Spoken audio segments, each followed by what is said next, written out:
اللہم اصلح لی دینی، میرے مالک میرے دین کی اصلاح فرما دے، میرے دین کو درست کر دے۔ الذی ہوا عصمت امری، جو میرے تمام معاملات کا محافظ ہے، یعنی میرا دین جو میرے تمام معاملات کا محافظ ہے، میرے مالک تو اس کی اصلاح فرما دے۔ وَأَصْلِحْ لِي دُنْيَايَ، اور میرے مالک میری دنیا بھی درست کر دے، یعنی جو میرے دنیاوی معاملات ہیں ان کو بھی معاف کر دے۔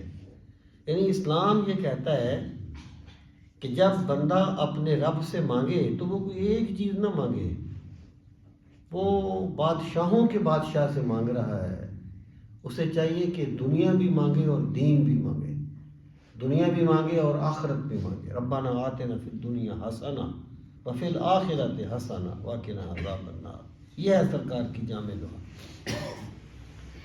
فاصلے لی دنیا یا التی فیہا معاشی، میری اس دنیا کی اصلاح فرما دے جس میں میرا معاش ہے، معاش جس میں زندگی بسر کرتا ہوں۔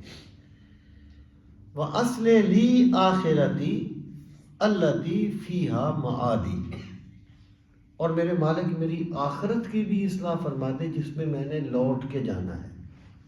یعنی بندہ جو ہے نہ آخرت کو بھولے نہ دنیا کو بھولے، دونوں کو یاد رکھے، کیونکہ دنیا میں اس نے رہنا ہے۔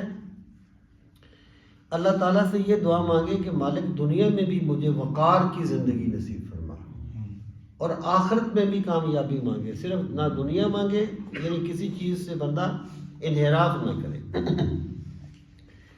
پھر آپ دعا مانگتے تھے وَاجْعَلِ الْحَيَاةَ زِيَادَةً لِّي فِي كُلِّ خَيْرٍ، اور میرے مالک میری زندگی میں ہر خیر میں اضافہ فرما دے۔ خیر جو ہے نا، جو رزق، یہ صرف پیسے کا نام نہیں ہوتا، ہر وہ چیز جو بندے کے لیے آسائش کا باعث بنتی ہے، سکون کا باعث بنتی ہے، وہ خیر ہے۔ وہ نیک نامی بھی ہوتی ہے، وہ اچھے دوست بھی ہوتے ہیں، وہ یعنی صحت بھی ہوتی ہے، یعنی بندہ شمار نہیں کر سکتا کہ میرے رب نے کون کون سے خیر کے دروازے کھولے ہوئے ہیں۔ تو سرکار دعا مانگتے تھے وَاجْعَلِ الْحَيَاةَ زِيَادَةً لِّي فِي كُلِّ خَيْرٍ، میرے مالک میری زندگی میں ہر خیر میں اضافہ فرما دے۔